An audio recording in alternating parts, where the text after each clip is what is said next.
So this goat basically sticks to my feet everywhere I go, and I don't know why, because Sarah is the one that treats it like it's a newborn baby. She's got these little sweaters and stuff left over from her dog, so she's got a Halloween sweater on now. But if I go, even the horses and Sarah the dog are over on that side of the yard, and I go walking all the way into the driveway to go in the house, the goat runs to catch up to me and stands at my feet. It's really weird. And then if I'm in the house, it'll just stand on the back deck looking in the glass door, and you let it in, and it wants to go sit at my feet underneath the computer table, and it just sits there with me. It's really weird. And then I get up and walk out the house, the thing comes walking out of the house and follows me just like this everywhere I go. Pretty bizarre. But anyway, it's the end of the day. A long one today, I got a lot done. And I got an email to share, and I'm anticipating this to be quite informative. I'm hoping it is. And there's going to be a lot more to come via this contact, alright? So let's see what he shared. I haven't a clue. I haven't read it yet. Alright, here we go. You ready? Looks like it's a long one. November 22nd, 2017. Eyes. It was late June 1998 in a suburban area of South Okanagan. Morning came early. It was also the first day of our annual vacation. These long days at this time of year was exactly what I've been waiting for. Today was going to be another very long and hot day. Still early in the summer, and we were going to the small inland lakes. Would be busting with small and medium-sized rainbow trout. Just what I was looking for. Both of us were looking for quiet and solitude. Be one with nature and enjoy each other's company. We were a typical middle-aged couple. Worked hard all of our lives and had just found themselves childless for the first time in 25 years. Both thought this would be a welcome time to be by ourselves, but as in all things in life, we were very wrong. I came upon writing this story by pure carnal experience. One which I hope to never repeat. I have never been sure what really to do with the accounts I am about to relate, but this is so strange it will be incredibly hard for others who read this to find the truth of it. My work revolved around this subject, but I never thought I would ever have an encounter myself. If I did, I would have been armed for all contingencies. No drinks were consumed, nothing but coffee, tea, and a willingness to get this off my chest to someone whom I hope I can relate and would not judge, but perhaps look at this experience through different eyes. I wrote this way back in 2017, long after the experience had transpired, careful to tell no one for fear of reprisals to me and my loved ones. A few years after this happened, I did get some professional help who suggested that I write a book about my experiences and download some of the dark memories it held. I did that. I wrote over 88,000 word book about everything I know. When I finished, I even completed a copyright, knowing I would never be able to publish due to my work. I am drifting back to the story. I did specialized work. You could say cleanup, when different groups would interact, cause a shitload of trouble, and potentially expose a secret that needed to be kept in the closet for now. I prided myself on being 100% black and white basic guy who valued my integrity and privacy. Living in BC all my life, which did entail a great deal of travel, and constantly moving to different locations as they became hotspots during my career. I had 4 professional hobbies: hunting, fishing, camping, and playing hockey as hard as my aging body would let me. However, today was the start of our vacation camping in the Quesnel Lake District in a private campground surrounded by dozens of small trout-filled lakes. We finished packing the fifth wheel, the pickup, and the very small 6-foot plastic boat with electric motor. We were all set to go by 8 in the morning. The trip seemed to take forever, with the summer highway traffic very congested and with some construction on the roads. Finally, in the late afternoon, we pulled into the campground at the end of Horsefly Lake. The folks that owned the lodge were great people, and had been living in the area most of their lives. I had brought in a small plastic boat and electric motor because of the small lakes I would be fishing again this year. This gear would be easy to pack into these very grown over and undeveloped lakes. It did not take us long to figure out that the mosquitoes were beyond intolerable, probably due to the very wet spring we had experienced all over the province that year. Out came the repellent. We would take turns spraying each other all the way from top of the head down to the end of our toes. It was now time for the first drink and a walk over to see Jason, owner of the lodge. Jason gave me the rundown on the best lakes to try in the area, plus he suggested a small lake that did not even have a name, but Jason did say some folks tried the lake last year with great success. I thought I would try the small lake later in the week as I decided to try a few others first. After an uneventful evening, it was early to bed. Had a very quiet evening and we had a great sleep. Next morning came early, but because I had organized myself the evening before, I was ready to go out and try my luck very early in the morning. The sky was a bright blue with no clouds. The roads were very dusty and the gravel was rough. My wife had given me a fresh bug repellent shower, and as I left, I promised my wife some fresh fish for dinner. I was off for the day with my small boat, battery, electric motor, fishing rod, and lunch. My wife went back into the fifth wheel to take her shower, get away from the bugs, and read a couple of books she had picked out for the trip. She was in heaven. Let me fight the bugs and get fish innards all over myself while she read in quiet comfort. As I drove away from the campground, I soon realized how rough the gravel forestry road was. It was bad, large holes in the middle of the road, large rocks. It had been graded for a long time. I looked at the weather, all blue sky, going to be another hot one, so I decided to take a little slower and go to the first closest lake to try my luck. I had done very well on this lake last year. I backed up to the side of the lake, no wind. Great, I thought, until the masses of mosquitoes attacked me. Every breath I took, I was sure I swallowed at least one of the little buggers. With the boat in the lake, rod and tackle, lunch, electric motor, and battery, in I went. Before leaving the shore for the safety of deep water and a reprieve from these bugs, I just had to put on my life preserver and then I was gone. The water was crystal clear. I've been told it was fed by underground springs. Along the south side of the modest lake was a moose pasture that had grasses and water lilies that came out into the lake until disappearing into deeper water. I noticed that too, the east end of the lake had a very small creek draining the lake. Probably good trout fishing there as well, I thought. Out in the deeper water, I was amazed by the clarity of the lake. I guessed I could see down at least 20 feet or more. Now back to business. What do I have in my tackle box that would entice these little buggers, I thought? A small dark purple leech. That should work. Just what the doctor ordered to entice a good-sized trout to take the bait. Out goes the hook behind the boat. I was thinking it would take a long while to find what they would take, but then trout on. It was a small trout, but a real fighter, out of the water. I thought it was going to be fun, and it only took seconds to get on. Once the fish was at the side of the boat, I decided to let this one go. There will be more. This one was too small. As I looked at the fish, I then realized just how colorful the trout were in this little lake. Light green on top, deep black spots down the sides in multiple colors, light red, silver, and large outline spots and very bright eyes. The tail of the fish was wide, dark green toward the body, fanning out to a very light green and completely covered in spots. I let it go. All I wanted was 2 fish, modest size, for my wife and myself to have dinner. Fishing went on for over 3 hours, catch and release while keeping just 2. I had no idea how many fish I caught that day, but it was a lot. Having had lunch on the boat and a very cold beer for the first time, I realized I was the only person on the lake. No one else was there. I then realized that every fish breaking the surface of the lake I could hear for some distance. All of a sudden, my senses went into overdrive as I heard something moving on the other side of the lake in the bush. I reeled in my line and turned the small craft in the direction of the noise, keeping in mind that the boat and motor made very little noise. For a few seconds, everything stopped. Something walked right out from behind a willow bush. The clock seemed to stand still. And then I started to breathe again. I was just startled by a great-looking white-tailed buck that had already developed a reasonably large set of antlers, 4 points on each side in velvet.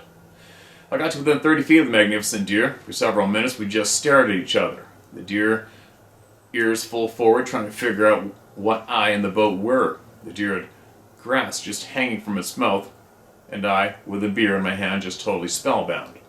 Finally, the buck must have decided that this is enough, so he snorted, pounded a hoof to the ground, and just like that was gone in the deep underbrush. With that, I decided it was time to go see what my wife was doing. Lots of time for fishing yet to be done, and I needed to add my camera to my list of items to bring. After packing up from the lake and back on the main gravel road, I found that a grader had been on the road all day, pulled all kinds of nonsense from the ditches back onto the road. I thought that I must be careful to avoid a flat going back to the lodge. No such luck. Crap. Left rear is flat and it's hot and dusty. Now I'm not happy anymore, I think to myself. Still a half-hour drive back to the lodge. An hour and 15 later, the tire's been changed, but now no spare. The service station in the village is closed by now. As luck would have it, I make it back to the lodge and go right in to talk to Jason. He gave him the flat tire. While I'm off fishing in the little lake that Jason had originally told me about, Jason was kind enough to get the flat repaired and back to the lodge before I got back for the day. All sounds like a good alternative. The reason I was going to try this unknown lake is because I may be able to bypass the main logging road and might not have to worry about any grading done to the road. Perhaps I could avoid another flat tire and still catch good fish. Now, for as long as I've been going into the outdoors, I've always been a little jumpy, going into unfamiliar terrain. I do have a sixth sense. I've used it back when I was a young man and found a couple of lost kids by tracking them all night long, but that's another story for another time. When I left the lodge on this third day, it was a bit earlier, and even though the sky is blue, the temperature had dropped significantly overnight, and a light mist was laying all over the first 20 to 30 feet off the ground. I followed the map Jason had given me the night before. My plan is to fish for half the day, leave before it got too hot, and spend the afternoon and evening with my wife. After getting the tire changed back on one road, then turn left on another and yet another, each road getting smaller and rougher, but all the while avoiding fresh graded surfaces. Just when I thought I was lost and there was no lake, I came to a very small landing, and there was this very small lake, very tiny indeed. I thought it was no more than 10 acres at most. More moose pasture on one end and a log with mud holding it in place right in front of me. I could see nothing else due to the mist that just came floating in. Even though I was able to back my truck right up to one end of a medium-sized log, it still took me over half an hour to put everything in the boat and get ready to push off. Something was bothering me. I just didn't know what it was. I just wanted to catch fish. As I worked my way out into deeper water, I started to realize that the mist was starting to rise and the air was clearing up, but what was that smell? Every so often it would attack my senses. Must be a skunk or something. Thank God it only came over me once in a while. Now I was anxious to prove there were fish in this little pond. Excuse me. I'm always excited to get the new waters to try my luck, and could see a stream coming in on the north side of the lake. It looked like the stream drained out the west end of the lake. After 2 hours of hard fishing, nothing. No fish, no bites. Excuse me. Looks like I found the wrong place, or Jason to give me the wrong directions. I tried yet another hook. A small black leech, and presto, that was the charm. Fish indeed, and big ones. The first one will feed both of us. It's a keeper, and the rest I'll turn back. After fishing for about another hour, the air was completely clear. The mist was gone. I noticed that when I took a troll by the very large willow patch at the opposite end of the lake, the stench was always there. So was the good fishing. I kept thinking back to my training. The smell was similar. Very bad, but I could take it for another hour and then head back to the lodge. I did notice that my body was starting to shake just a little. It always did that when danger was close by. For some unknown reason, I checked my lunch kit just to make sure my handgun was there. It was. I have no idea why I did that. I also noticed that the entire forest became very quiet. Perhaps this would be my last pass at this end corner of the lake. Good fish here.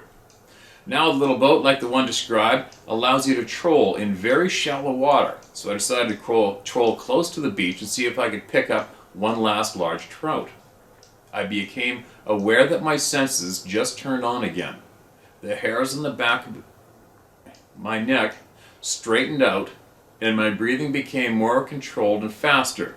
What the hell? Someone's watching me. But where? That's when I first heard footsteps walking in the willow patch next to me, keeping pace as I trolled very slowly. I turned the boat very slowly away from whatever animal was stalking. Something was for sure. My senses were on high alert, and it was time to troll back to my truck. I told myself it could be a moose or a deer, like the day before. No. As I turned the boat around to troll back in the opposite direction, whoever was in the willow patch also turned back to parallel my movements. The willow patch was very large, about 60 feet long, along the beach. I would estimate about 20 feet high for most of the willows. Very thick and kind of dark along the bottom 6 to 8 feet. It was very thick. Yet someone was walking beside me, watching my every move. Time to think, would anyone else be around here? Doubtful. I was about 20 miles from the lodge in an area of BC with very few people. The back of the lake was pure outdoor forest. The road I came in on ended just about 100 feet past where my truck was parked. What the F? I thought about my work, tried to organize my thoughts and kick in my skill set. Calm down, man, as I reached for my gun, just to be on the safe side. Something hammered a thought into my head: leave the weapon where it is. For some very strange reason, I did just that as I tried to see anything in the patch. Nothing was there. I then noticed I was in deep sweat. Something has spooked me bad. I again thought to myself, I'm the only person in these backwoods for 20 miles. As I get out in the lake, to at least 100 feet from the willow patch, I turned the boat to look straight at the patch. I'm starting to regain my composure. My training is starting to kick in hard.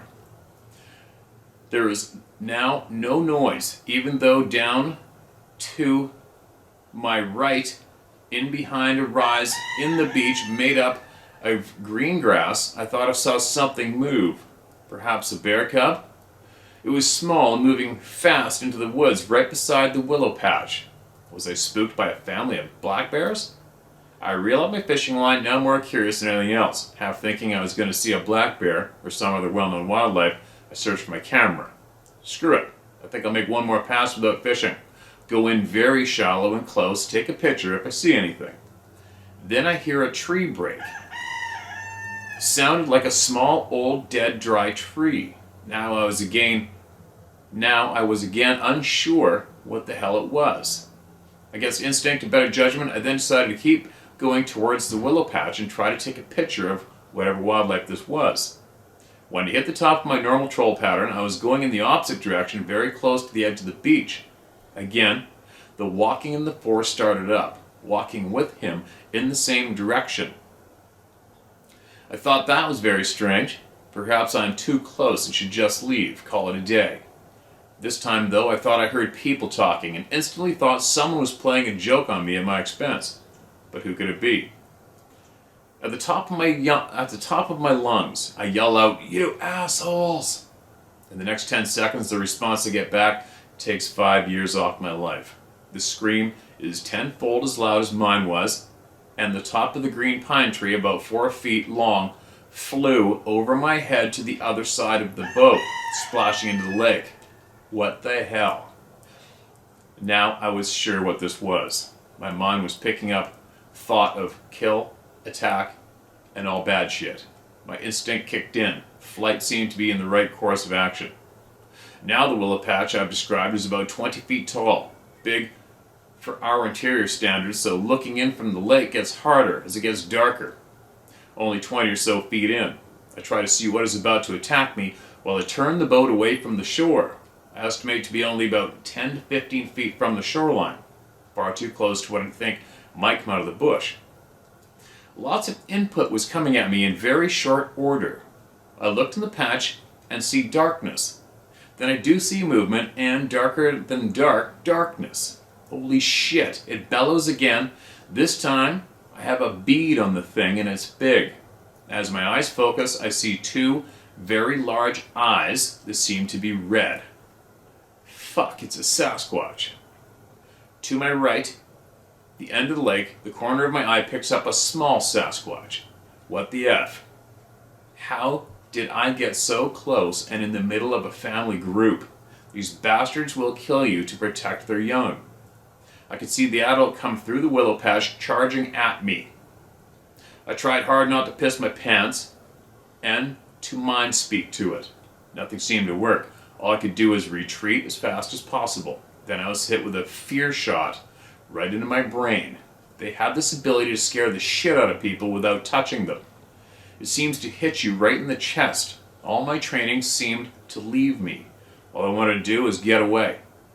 Boy, was this Sasquatch ever pissed off, but to my surprise, it stopped right at the water's edge and just screamed at me again. Its eyes were just glowing hot embers.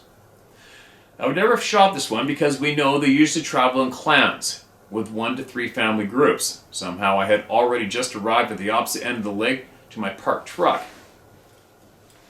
I only noticed how massive this creature was, all covered in very dark, almost black hair, except for its face.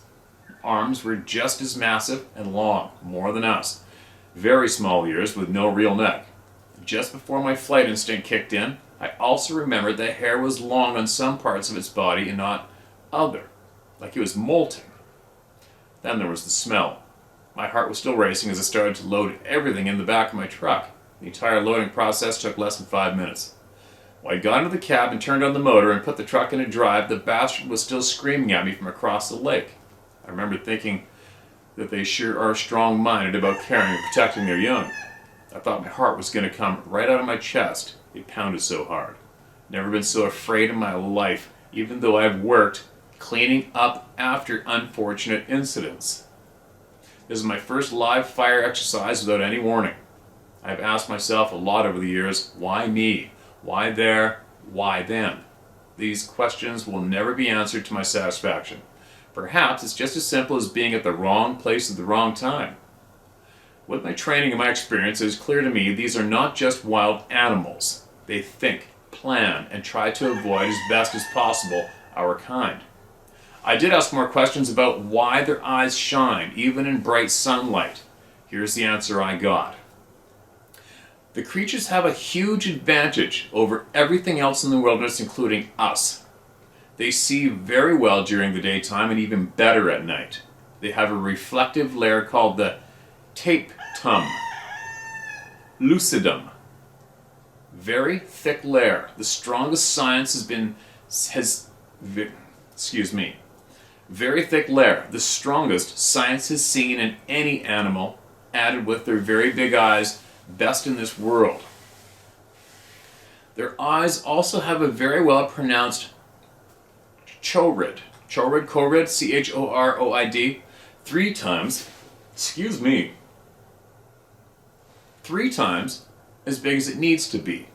This all leads to the strong eye shine and a being that has absolute perfect eyesight in any weather conditions. They can even see infrared, thus making trail cameras obsolete.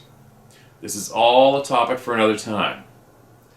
As I now look back, training or no training, I sold my 5th wheel and have never camped since. All my fishing has been done in saltwater with a guide at a lodge. Some big changes happened in my life. Now my goals are easy. I get a good night's sleep, spend more time with my family, and perhaps reach out to someone who would listen to my story. But more than that, if I can give out information that can save even just one life, it will have been worth it. They do exist.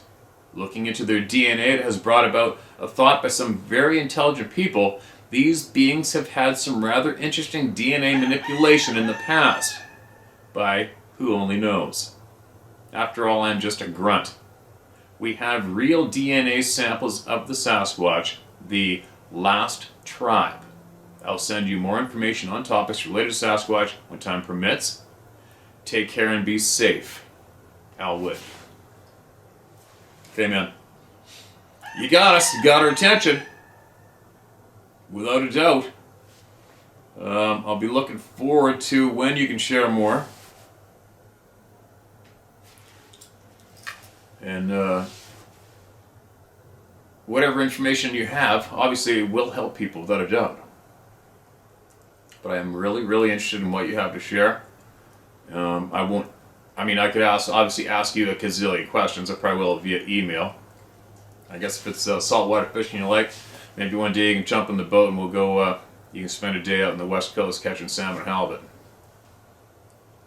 And talk about what you know, who you are, and what you did, what you trained to do, and possibly get a bunch of answers, possibly answer a bunch of our questions, right? More so, why are we being misled? Why are we being lied to? Why are we not being told the truth? Why are our children not being officially informed of this knowledge from a young age? Why are rural families not being officially informed of this? I guess that's what we're doing now. We are informing people now, right? We're sharing the truth with people now. Like I said a gazillion times, it doesn't matter if people don't believe you or think you're a kook. As long as you are honest, and at least you were honest and shared with people what you saw, you're good. They can do with it what they want, but at least you were honest and you shared it with them to give them the heads up in case it happened to them, right? Talking to all of you. That's my motto.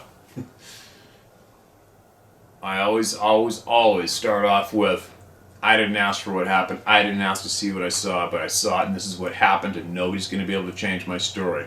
It's not possible. No amount of laughter would be able to keep me shut up. No amount of laughter, ridicule, or insults or threats could make me change my story. It's just not going to happen. Otherwise, it'd be a liar, right?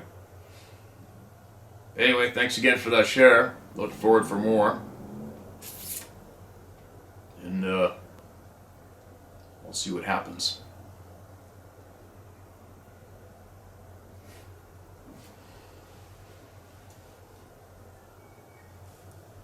Why me? Why do I gotta be a daddy goat? I don't want to be a daddy goat. Tomorrow you're gonna get your little sister. And maybe you'll leave me alone. Huh? Goofy little thing. Keep sending the shares in, you guys. All you people sit on the fence. Just email it in and get it out. Just get it out. Share it. Get it off your chest. And all of you people who may be in the same field that this past author experiencer is, share what you got. Tell us the truth. Tell us about the last tribe. Alright? Share with us what you know about the last tribe. Alright, let's get one more out. It's still light enough. One more.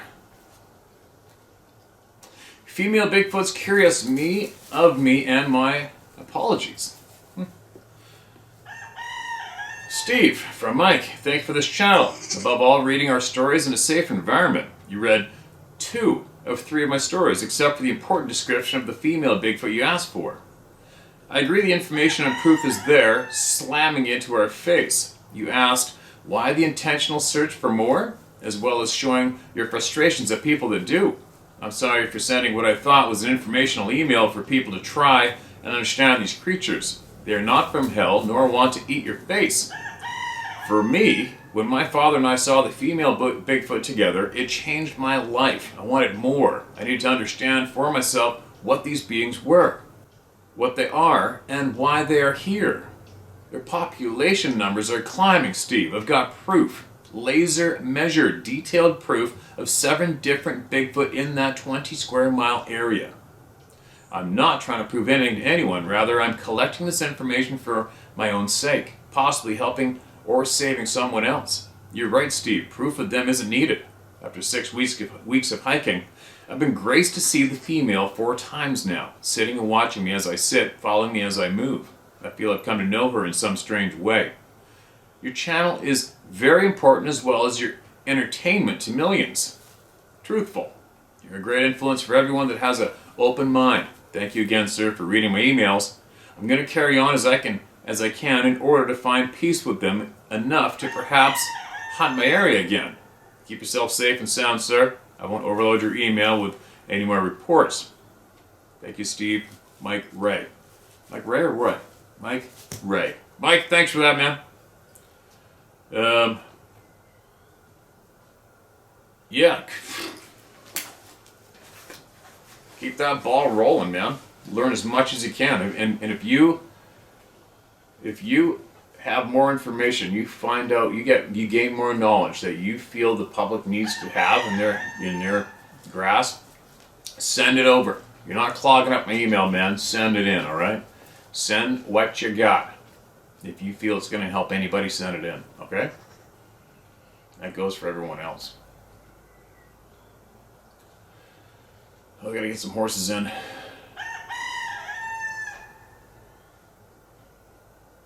think I'm gonna off that rooster.